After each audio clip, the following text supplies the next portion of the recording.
So today we're filming the last day of our narrative film called Lockdown. The first short film ever to be shot inside of a prison in Washington State.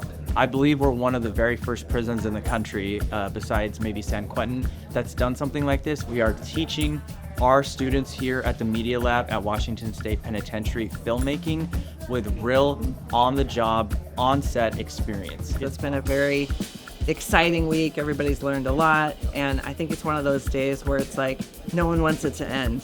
So Unincarcerated Productions has started media programming here at the Washington State Penitentiary. We started with our podcast program, from which emerged our hit podcast Concrete Mama. From there, we have expanded into a full-fledged media lab teaching screenwriting and now filmmaking. Initially, when the class started, a bunch of guys came in with some of their own ideas. And so Don Roth, who was the advisor, teacher of the class, basically was just kind of trying to give us an inside look on how to write scripts, how to develop stories and make them into things that could adapt into a screenplay. So after hearing an episode of Concrete Mama, the podcast, he was moved to actually want to come inside and figure out how he can work with us. For some months, all of us kind of wrote scenes and versions of the story. We were working off a book called Save the Cat that has kind of a boilerplate formation for how you write scripts and where you put the certain events that happen in them. We got permission from the prison, from admin, and from the leadership here, including Rob Jackson, the superintendent, who's been insanely supportive,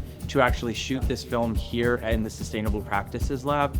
We figured out who was directing which scenes. We put together the whole production schedule. People came in also and taught us how to get into our characters, improv.